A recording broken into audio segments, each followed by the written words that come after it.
നമസ്കാരം. വൈറ്റ് ഹാളിൽ നടക്കാനിരിക്കുന്ന റാലിക്ക് മുന്നോടിയായി ആയിരക്കണക്കിന് ഫലസ്തീൻ അനുകൂലികൾ സെൻട്രൽ ലണ്ടനിൽ പ്രകടനം നടത്തി. സമുദ്രം മുതൽ നദി വരെ ഫലസ്തീൻ നീണാൽ വാഴും, ഇസ്രായേൽ ഒരു തീവ്രവാദ രാഷ്ട്രമാണ് തുടങ്ങിയ മുദ്രാവാക്യങ്ങൾ മുഴക്കി 10,000-ഓളം പേരായിരുന്നു പ്രകടനത്തിൽ പങ്കെടുത്തത്. ഇവരിൽ പലരും ഫലസ്തീൻ പതാകകളും ഏന്തിയിരുന്നു. ഗ്രീൻ പാർക്കിൽ നിന്നാണ് പ്രകടനം ആരംഭിച്ചത്. കീർ സ്റ്റാമറുടെ കൈകളിൽ രക്തമുണ്ടെന്നും ഗസയെ പട്ടിണിക്കിടരുത് എന്നിങ്ങനെ എഴുതിയ പ്ലക്കാർഡുകളും അവരിൽ ചിലർ ഉയർത്തിപ്പിടിച്ചിരുന്നു. ബ്രിട്ടീഷ് പ്രതിരോധ സെക്രട്ടറിക്കെതിരെ മുദ്രാവാക്യങ്ങൾ മുഴക്കിയ ചിലരുണ്ടായിരുന്നു. ജോൺ ഹീലെ, നിങ്ങൾ കൊളിക്കാനാവില്ല, നിങ്ങൾക്കെതിരെയും വംശഹത്യ ചാർജ് ചെയ്യും എന്ന് തുടങ്ങിയ മുദ്രാവാക്യങ്ങളായിരുന്നു പ്രതിരോധ സെക്രട്ടറിക്കെതിരെ മുഴക്കിയത്. സെൻട്രൽ ലണ്ടനിലെ പിക്കാഡിലിയിൽ നിന്നും പുറപ്പെട്ട മറ്റൊരു പ്രകടനവും ഉണ്ടായിരുന്നു.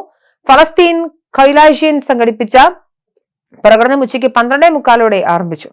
ഹൈഡ് പാർക്ക് കോർണറിൽ നിന്നും ഡൗണിംഗ് സ്ട്രീറ്റിലേക്കായിരുന്നു പ്രകടനം. പ്രകടനത്തിന് മേൽ കർശന നിയന്ത്രണമാണ് പോലീസ് ചെലുത്തിയത്. വൈകിട്ട് 5 മണിയോടെ സ്ഥലം വിടാൻ പോലീസ് പ്രകടനക്കാർക്ക് ഉത്തരവ് നൽകിയിരുന്നു. ഒരാളെ ക്രമസമാധാന ഭഞ്ജനത്തിന് പോലീസ് അറസ്റ്റും ചെയ്തു.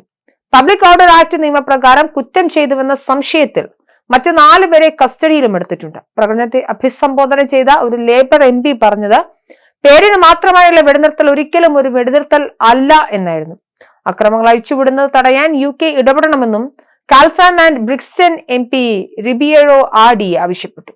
രാഷ്ട്രീയ നേതാക്കൾ ഈ വെടിനിർത്തലിന്റെ പേരിൽ സ്വയം അഭിനന്ദിക്കുമ്പോഴും യഥാർത്ഥത്തിൽ ഗസയിൽ വംശഹത്യ തുടരുകയാണെന്നും വൈറ്റ് ഹാളിൽ വെച്ച് പ്രകടനത്തെ അഭിമുഖീകരിച്ച് സംസാരിച്ച റിബിയേറോ ആഡി ആരോപിച്ചു. വിദേശ പങ്കാളികളുടെ സുരക്ഷയ്ക്കായി മാത്രമാണ് വെടിനിർത്തൽ ഉണ്ടാക്കിയിരുന്നതെന്നും അദ്ദേഹം ആരോപിച്ചു.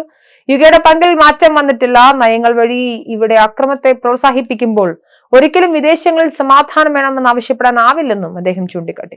ബ്രിട്ടൻ ഇപ്പോഴും ഇസ്രായേലിലേക്ക് ആയുധങ്ങൾ കയറ്റുമതി ചെയ്യുന്നതിനുള്ള ലൈസൻസ് നൽകുന്നുണ്ട്.